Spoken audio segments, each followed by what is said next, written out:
그래도 함께 있으니까 외롭지 않아. 나도 당신들 곁으로 갈 거야.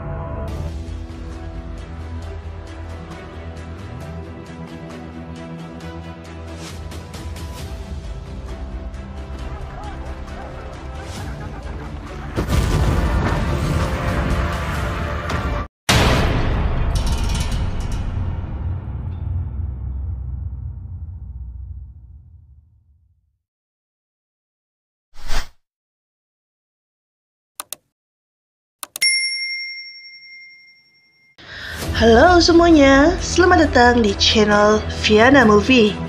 Kali ini kita akan membahas alur cerita berjudul Kingdom Ashin of the Nerd. Ini adalah episode spesial dari film serial Kingdom 1 dan 2.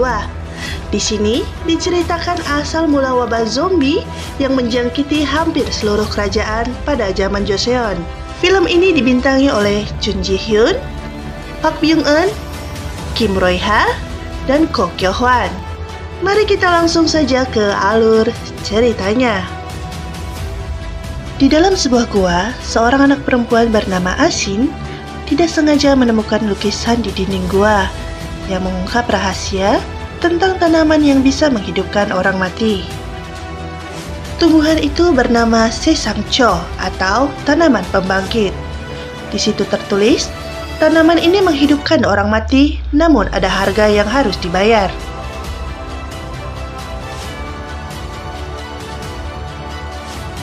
Ada seekor rusa yang tidak sengaja memakan Sesangcho. Rusa itu tiba-tiba tewas terpapar karena keracunan.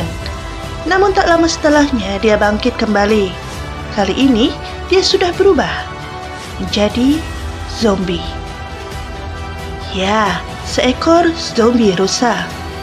Saat zombie rusa itu sedang berjalan, ternyata ada harimau yang sedang mengintai dari balik rimbunan. Seketika, rusa zombie itu berlari ke arah harimau. Naas, ternyata rusa zombie harus mati 2 kali karena kalah bertarung melawan harimau. Dan bisa ditebak si harimau pun tertular dan berubah menjadi harimau zombie. Di daerah perbatasan Joseon Utara, tepatnya di hutan Pyesagun, terlihat 2 orang prajurit sedang berpatroli. Mereka dikejutkan oleh mayat-mayat yang menumpuk di belakang bebatuan besar. Kabar pun langsung sampai ke telinga komandan pasukan bernama Min Chirok yang langsung pergi ke tempat kejadian. Di sana dia menemukan bahwa mayat-mayat itu adalah warga dari suku Jurchen Pajewi. Jurchen Pajewi sendiri adalah suku yang agresif dan kuat, hingga disebut jika 10.000 rakyat Jurchen berkumpul, mereka menjadi tak terkalahkan. Dan ini adalah Ai Dagan, sang ketua dari suku Jurchen Pajewi. Di lembah, terdapat desa warga yang terbuang disebut Songjoyain. Mereka direndahkan dan dipandang hina, karena status mereka yang tidak diakui oleh Joseon maupun Pajewi. Mereka hidup dalam kemiskinan. Suatu hari Ashin dimarahi ayahnya karena ketahuan telah memasuki hutan Pyesagun yang terlarang. Ashin memberitahu ayahnya jika ia menemukan tanaman pembangkit yang bisa menghidupkan orang mati. Dia berharap tanaman pembangkit bisa mengobati ibunya yang saat ini sedang sakit. Tapi ayah Ashin tetap tidak percaya.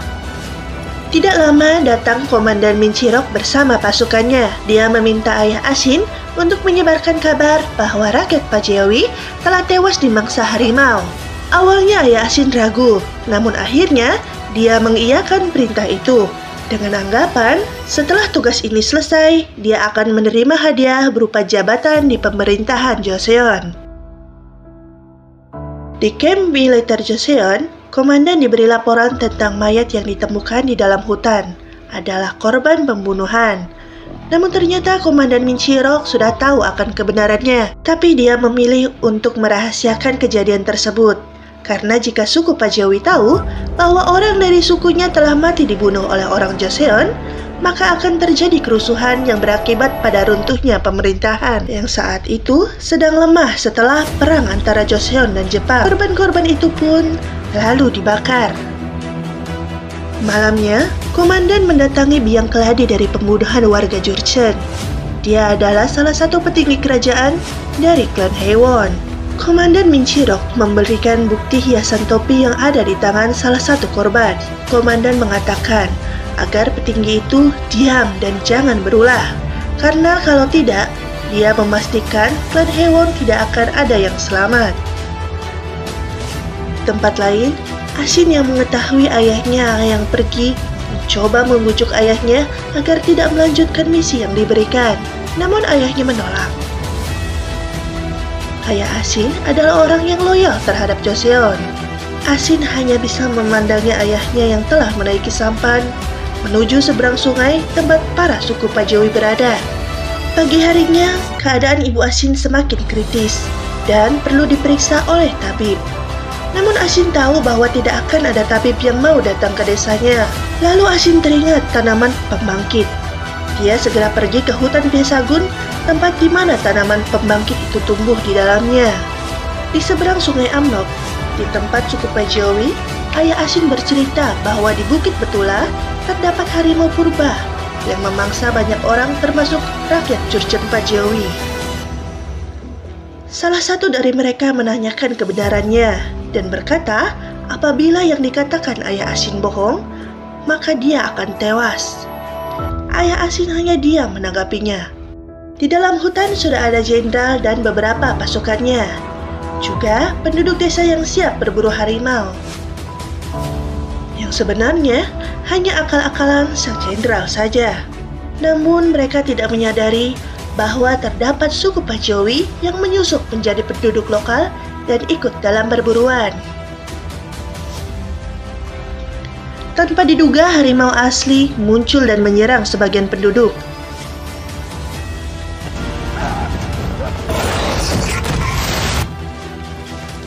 Jenderal menyuruh penduduk untuk mundur, sedangkan dia bersama pasukannya mencari keberadaan harimau itu.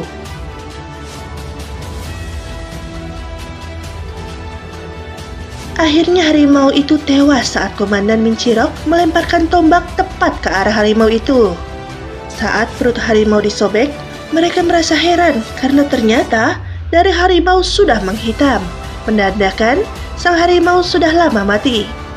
Suku Pajewi menanyakan tentang rakyatnya yang hilang di Joseon. Namun jenderal mengatakan bahwa kematian mereka bukan tanggung jawab Joseon. Kembali ke Asin. Saat dia pulang dari hutan, dia menemukan desanya yang telah habis terbakar. Dia menemukan mayat-mayat yang digantung, dan ada kalung milik ayahnya yang tergantung di salah satu mayat. Asin sangat terpukul dan bersedih atas kejadian yang menimpa desanya. Ternyata malam itu suku Jurchen Pajewi datang menyerang seluruh penduduk desa, dipimpin langsung oleh sang ketua, Ai Dagan. Mereka membantai seluruh penduduk tanpa ampun.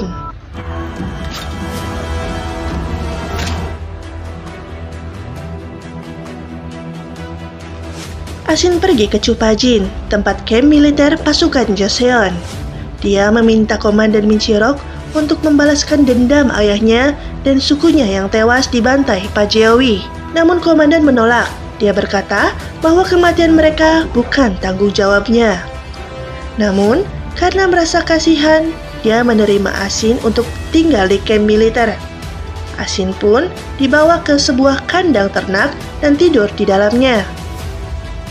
Di dalam kamp, dia bertugas mengurus ternak dan mencuci baju para prajurit. Juga menjadi mata-mata yang mengawasi pergerakan Pajewi. Di waktu senggang, dia pun belajar memanah. Hingga saat dewasa, Asin menjadi pemanah yang handal.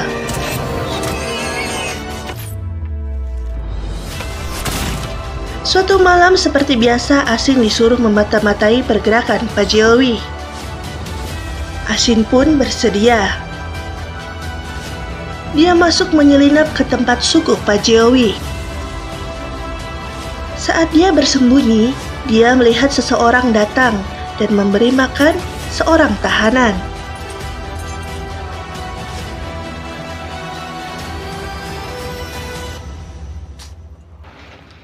Asin perlahan mendekati tahanan itu yang ternyata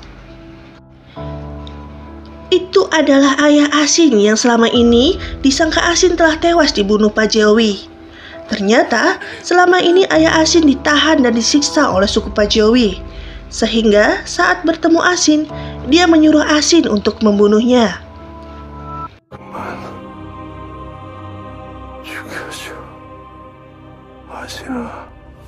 Asin pun dengan berat hati memenuhi permintaan ayahnya. Asin lalu pergi setelah sebelumnya membakar kediaman suku Pak Jawi.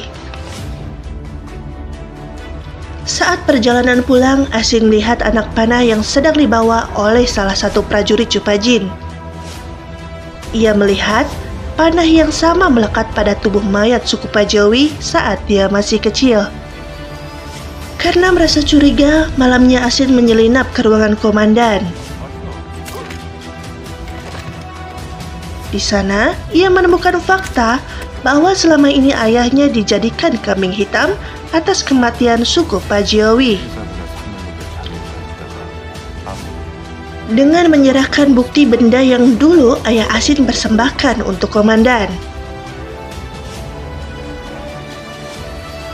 Asin pun begitu kecewa dan dendam atas kebenaran yang menimpa ayah dan sukunya, dan bertekad untuk membalas dendam.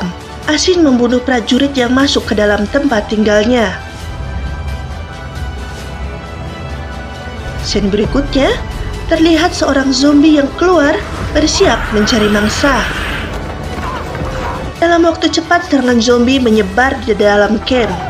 Para prajurit panik dan suasana kacau balau.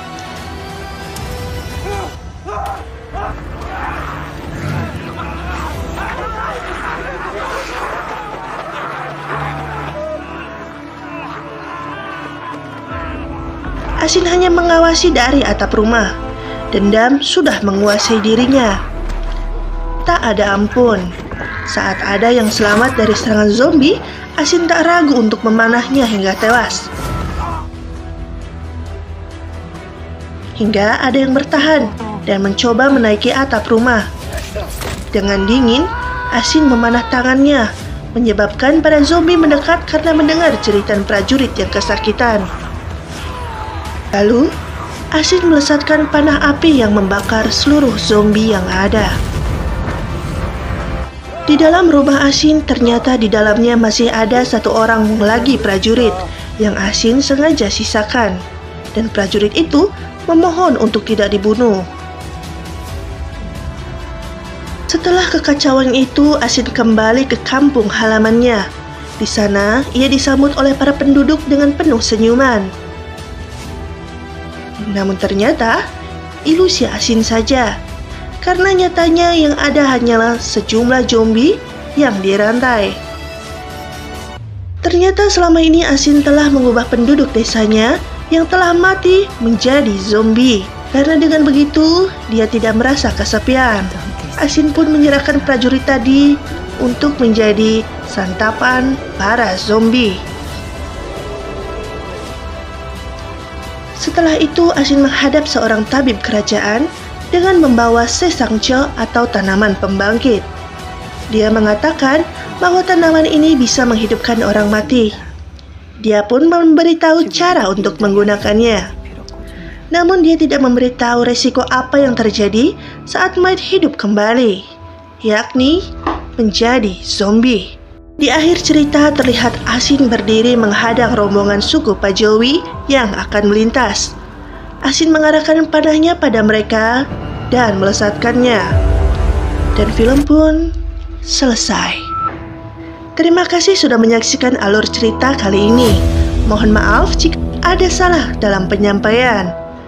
Dan sampai jumpa pada alur cerita selanjutnya.